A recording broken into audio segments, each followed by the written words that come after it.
thermal plants are ignoring the rules. Only 5% plants meet emission norms. CSE released the report. New twist in India-Brazil sugar dispute. India initiated the talks. Dispute going on in WTO. India becomes part of Artemis Accord. ISRO NASA to work together in space. Both countries will build space station. Kalaignar Penn Memorial to be constructed. Environment Ministry gave approval. Tamil Nadu had given a proposal for the construction of the memorial last year. And environment-friendly diamond grown in lab. It is also used in the field of defense. PM Modi gifted a diamond to Jill Biden. Recently, a shocking report has come out regarding coal-based thermal power plant. According to recent reports, only 5% of the plants meet the sulfur dioxide emission norms. This report has been released by the Delhi-based non-profit organization CSE, that is Center for Science and Environment. It is noteworthy that in the year 2015, the Union Ministry of Environment, Forest and Climate Change had issued emission rules. The ministry has made it mandatory for thermal power plants to install FGD, that is flue gas desulfurization. Gaseous pollutants are removed under this process. Limestone or seawater solutions are commonly used to clean the gases.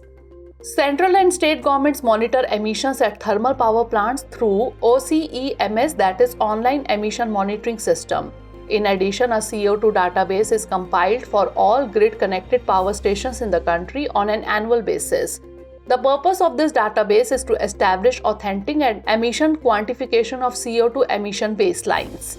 Apart from this, other initiatives have also been started by the Ministry for Coal-Based Plants. These include Fly Ash Utilization Action Plan, initiatives to improve environmental performance of coal-based stations. Along with this, India has also adopted CDM, that is Clean Development Mechanism. Let us tell you that the CDM, as defined in the Kyoto Protocol, allows a committed nation to reduce or control emissions to implement low-emission projects in developed countries. A new twist has emerged in the ongoing sugar dispute between India and Brazil.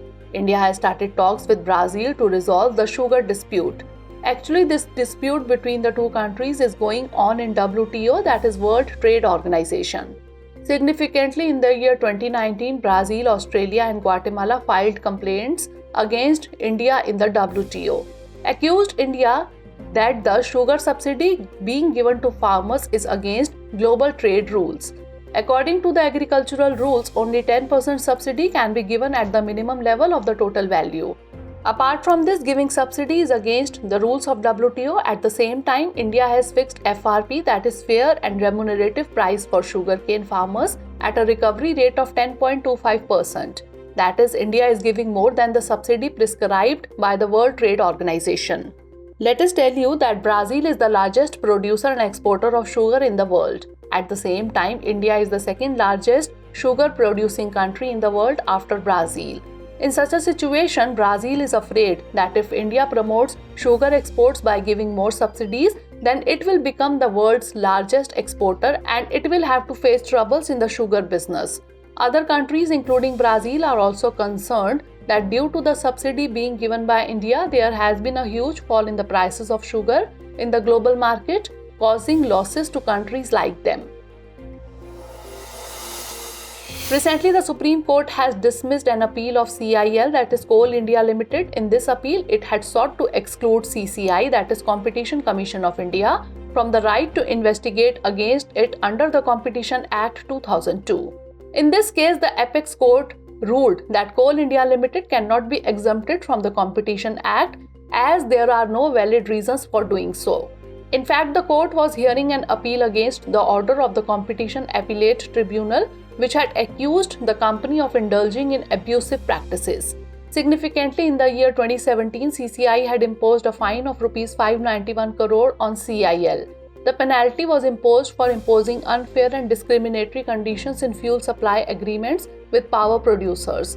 Also, CIL was found to be supplying low-quality coal at Exorbitant prices. The CCI said that Coal India and its subsidiaries operate independent of market forces. Also, they enjoy considerable market dominance with respect to the production and supply of non-coking coal in India. CIL's argument in this case was that it operates on the principles of promoting the public good and ensuring equitable distribution of natural resources. Apart from this, it was established as a monopoly under the Nationalization Act of 1973, specifically the Coal Mines Nationalization Act. According to it, the pricing mechanism to incentivize captive coal production varies depending on the circumstances. The objective of differential pricing is to ensure sustainability of the wider operating ecosystem and further welfare objectives. CIL also said that the supply of coal has implications for the broader national policies. For example, development is encouraged in economically disadvantaged areas through increased allocations. In response, the CCI cited the report of the Raghavan Committee in which monopoly was said to be against the best interest of the nation. The report also said that without competition, it should not be allowed to operate inefficiently. Also, coal has been removed from the list classified as an essential commodity under the 9th Schedule and the Nationalization Act in 2017. Not only this, about 60 to 70% of the expenditure incurred by the power companies is of coal. This means that unregulated prices and supplies will indirectly affect consumers significantly. Notably, the CCI enforces the Competition Act 2002 under the Ministry of Corporate Affairs. It replaced the Monopolies and Restricted Trade Practices Act 1969. It functions to eliminate anti-competitive practices and promote competition. Apart from this, it also works to protect consumer interest and ensure freedom of trade in the Indian markets. Recently, the Directorate General of Foreign Trade of the Ministry of Commerce and Industry has simplified the export policy for drones or unmanned aerial vehicles. Its purpose is to promote the export of drones or UAVs, that is, unmanned aerial vehicles for civilian use. This decision of the government is in line with India's Foreign Trade Policy 2023. This includes a provision to facilitate the export of high-tech goods. It may be noted that all types of drones or UAVs were previously controlled or restricted for export under Category 5B of the SCOMET list under Appendix 3 of Schedule 2 of the ITCHS Classification of Import and Export Goods. SCOMET stands for Special Chemicals, Organisms, Materials, Equipments and Technologies. This list is linked to items that are subject to specific regulations because of their potential dual-use nature. That is to say, such items can be used in both civilian and military forms. SCOMET license was required for the export of such items. As such, the industry faces challenges in exporting drones for civilian use. After the amendment, drones or UAVs will now be under GAED, that is General Authorization for Drone Export. This is a general license valid for 3 years at a time. This includes drones or UAVs other than the SCOMET list. These drones or UAVs are capable of hitting up to a distance of 25 km. They are not allowed to carry a payload of more than 25 kg. They are used only for civilian purposes. After the policy change, it will be easier for manufacturers to export drones. Along with this, India will also get a boost as a global manufacturing hub. Also, startups or new drone manufacturers in this area will be helped to expand the industry and focus on global markets. Recently, Prime Minister Modi went on America tour. During this, India and America have concurred to many agreements. The two countries will partner in space operations among other areas. Along with this, India has joined the Artemis Accord. Let us tell you that in the year 2020, Artemis Accord was started. In the initial phase, this group included 7 other countries along with America. However, at present, there are 26 countries in this group. This group includes Japan, Australia, Britain, France and Canada. However, countries with relatively less developed space programs such as Colombia, Rwanda, Nigeria, etc. are also included. Russia and China are not part of the Artemis Accord. The Artemis Accord is a set of rules to be followed by members of the group for space exploration and other space activities. The United States has been the leader of this group. There are 13 principles included in this group. Principles such as a commitment not to use space for military purposes are also included. Under this agreement, America is once again preparing to land on the surface of the moon. Although this time it is planned to send the first woman astronaut to the moon, American Space Agency NASA and Indian Space Agency ISRO will work together on space mission. Apart from this, both the countries will also cooperate in the construction of space station. Let us tell you that India and America are also going to partner in the field of quantum technology. Apart from this, both the countries have also agreed to work together on artificial intelligence. On the other hand, if we talk about the field of communication, America and India will work together on 5G and 6G. Nowadays, GE, that is genetically engineered insects, are in the center of discussion. This is the reason that in the last month of April, DBT, that is Department of Biotechnology, had issued guidelines for genetically engineered insects. In fact, these guidelines were issued keeping in view the potential hazards of these insects. In this direction, various steps have been prescribed for developing GE insects by DBT. In the first phase, the GE insects will be studied in the laboratory. After this, the created population of GE insects will be studied by keeping them in cages, whereas in the third phase, these insects will be released in the field. Finally, after releasing the insects, the changes in that area will be analyzed.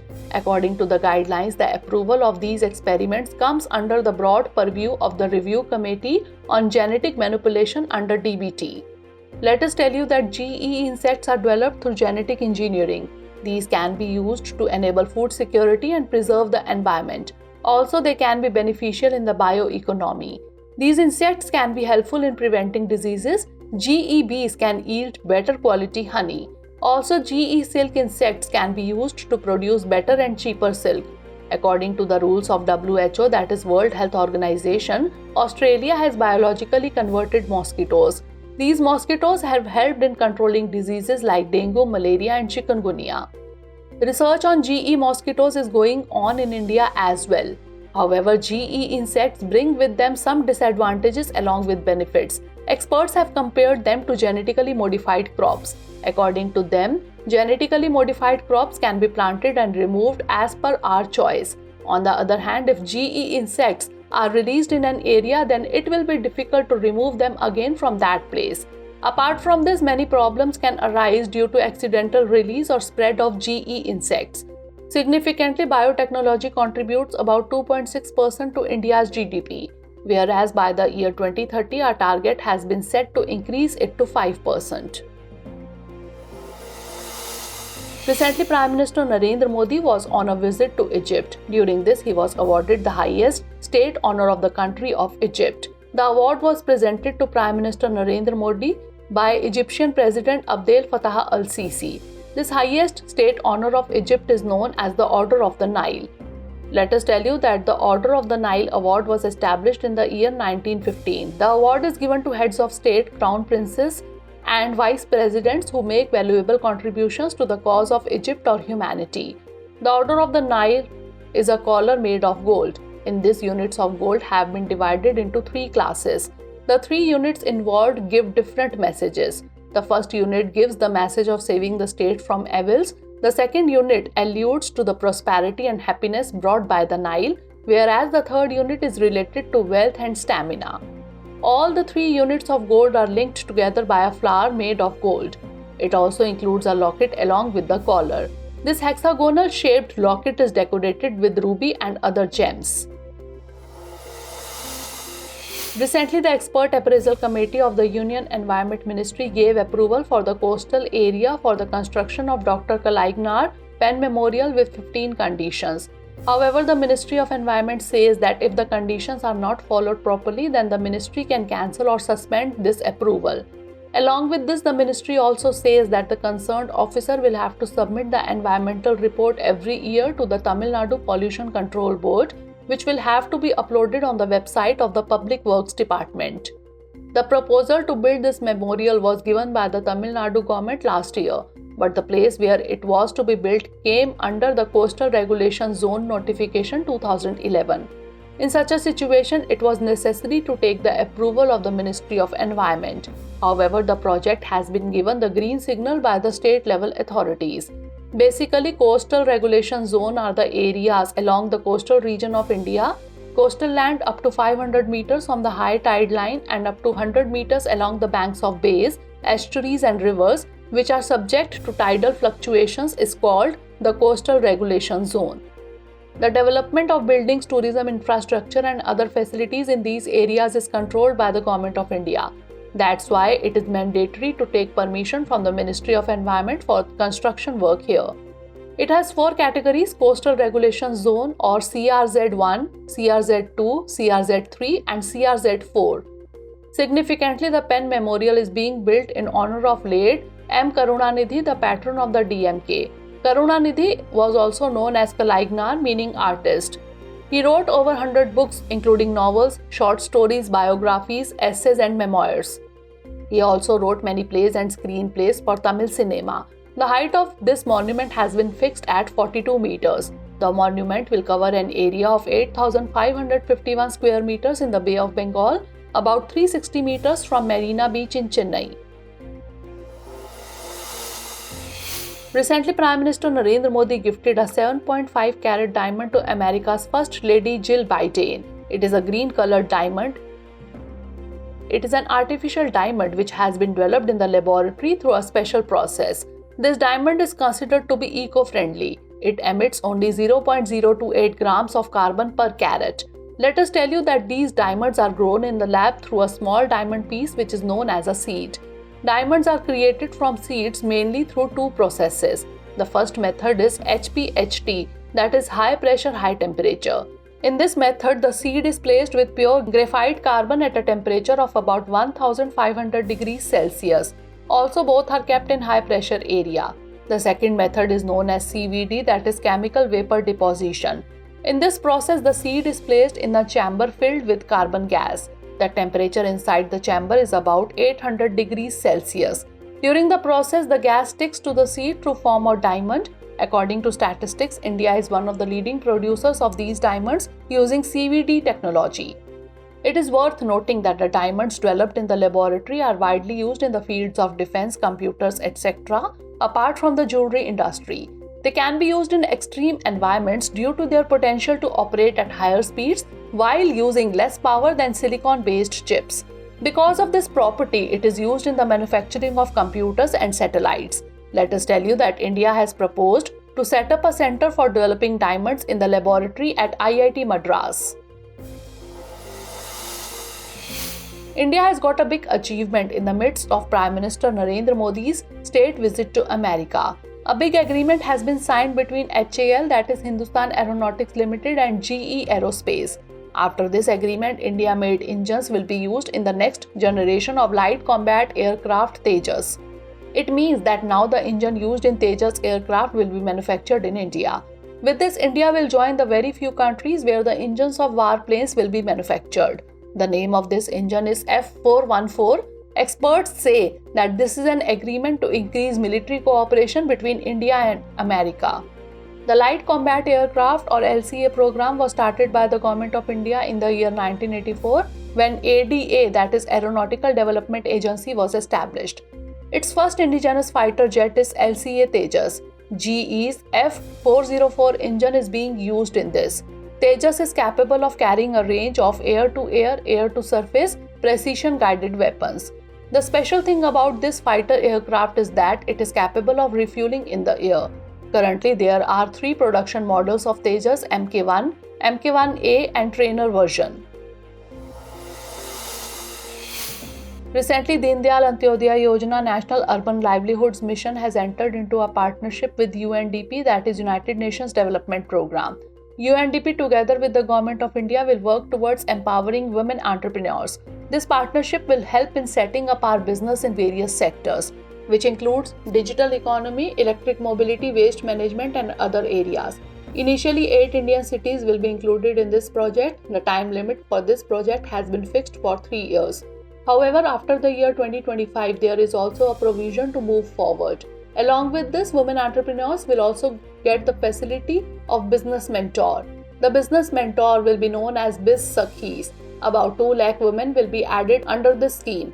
Let us tell you that at present only 15% of women entrepreneurs are in India. UNDP and Deen Dayal Antyodaya Yojana will jointly engage in on-ground mobilization activities in which urban poverty and potential entrepreneurs will be identified.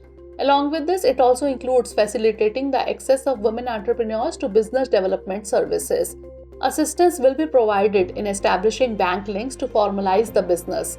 Deen Dayal Antyodaya Yojana National Urban Livelihood Scheme aims at comprehensive coverage of urban poor for skill development and credit facilities.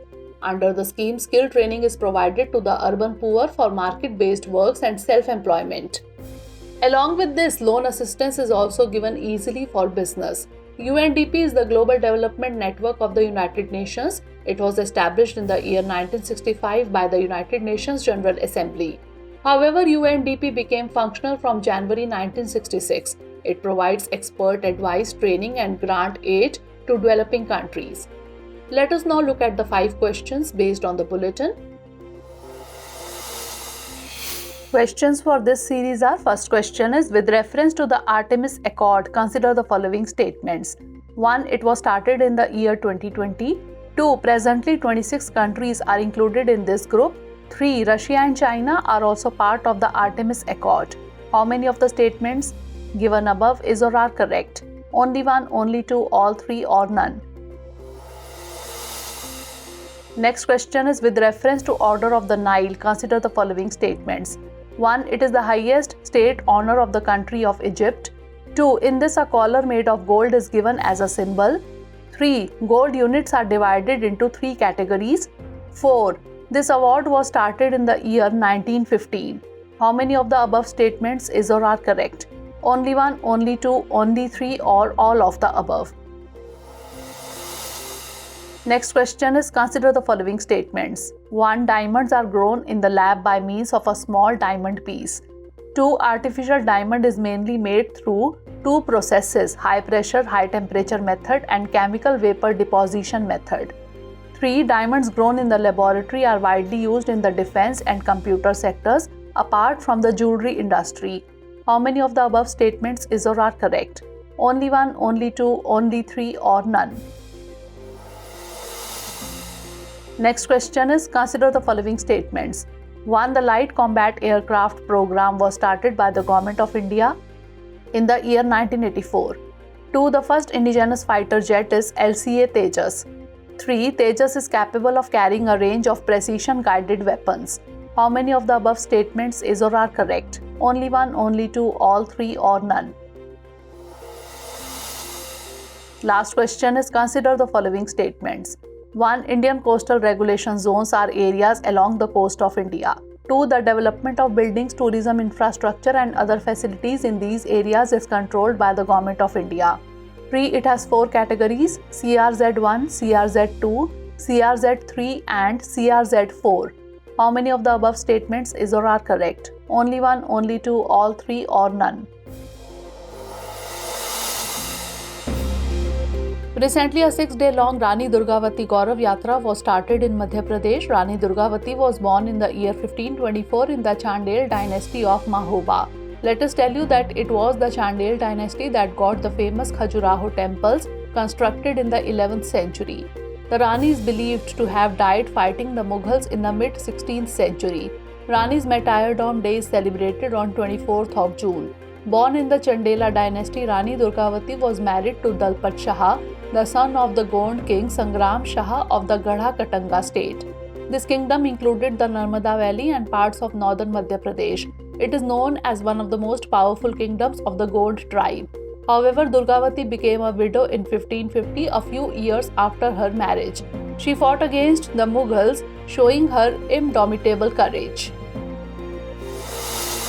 Recently, June 27 was celebrated as Helen Keller Day. This year, the day was organized at more than 50 institutions across India. The purpose of celebrating this day is to make people aware and encourage people with disabilities. Actually, Helen Keller was hearing impaired and vision impaired since birth. Apart from being a successful writer, she was also a lawyer. She founded the American Foundation for the Blind and worked as a lifelong advocate for people with disabilities. Recently, Swachh Salvation 2023 has been launched. Its theme has been kept My City, My Identity. This is the 8th edition of the Swachh Salvation. This year, a total of more than 10 crore citizens have been covered. That is why it is expected to become the world's largest urban cleanliness survey. Let us tell you that in the year 2016, the Swachh Salvation was started by the Ministry of Housing and Urban Affairs. It aims to help cities achieve the goal of cleanliness and waste management. Recently, Nosa Program was organized to acquaint the whole of India with the cultural heritage of Kashmir. It was organized under the Amrit Mahotsav of Independence. It showcased the rich art, culture, literature, craft and cuisine of Kashmir. The array of artistic performances included mesmerizing art forms like Bhand Pather, Gojari, Dhambli, Bajnagma, Rauf, as well as captivating expressions of cultural heritage, including traditional songs, graceful dances, and other performances. The series of this program started from Chennai and ended in Srinagar. Significantly, in the Vedic period, Jhelum River was known as Vitasta. Recently, QS World Ranking 2024 has been released. IIT Bombay has got 149th place in this ranking.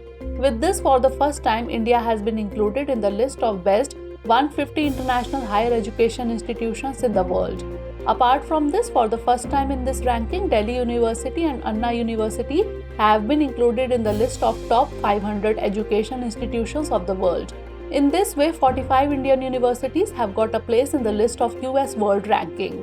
Significantly, this time also MIT has made its place at the top institutes of the world, while University of Cambridge is second and University of Oxford is third. Recently, the World Economic Forum has released the Energy Transition Index. India is ranked 67th globally in this index. The list is topped by Sweden, while Denmark, Norway, Finland and Switzerland are at the 2nd, 3rd, 4th and 5th places respectively. According to the index, India is the only major economy to accelerate the pace of energy transition. In this case, apart from India, Singapore is the second economy which is moving towards stability and energy security in a balanced manner. International MSME Day was celebrated on 27th June. On this occasion, the Ministry of Micro, Small and Medium Enterprises celebrated Entrepreneurial India MSME Day. The Champions 2.0 portal and mobile app for geotagging of cluster projects and technology centers were launched by the ministry during the event. Apart from this, MSME Idea Hackathon 3.0 was also launched for women entrepreneurs. Significantly, India is moving towards becoming a $5 trillion economy by the year 2025. Also, MSME is expected to contribute 50% to the country's GDP by the year 2030. Recently, Priya AS has been awarded the Kendra Sahitya Akademi Bal Sahitya Puraskar 2023. This honor has been given for her novel Perumazaya The, Kunjithalukal in Malayalam language.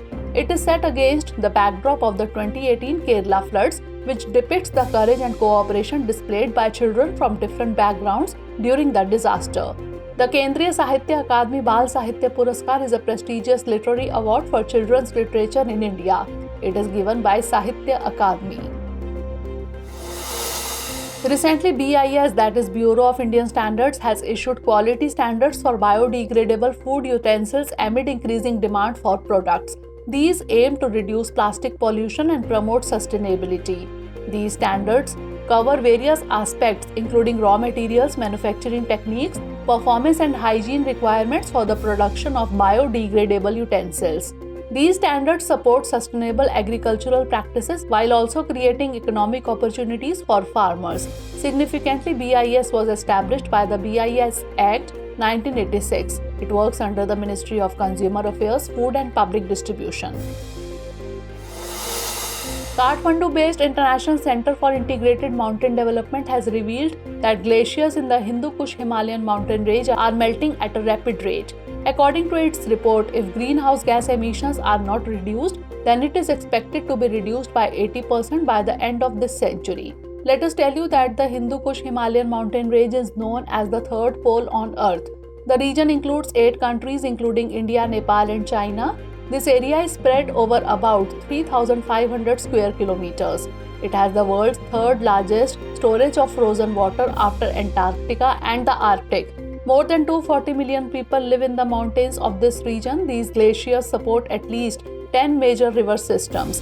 Significantly, snow and ice-covered areas on Earth are most affected by climate change. Recently, idols of Jain Tirthankaras have been obtained from Hyderabad. These idols are said to be about 1000 years old. Along with this, 2 pillars with inscriptions have also been found.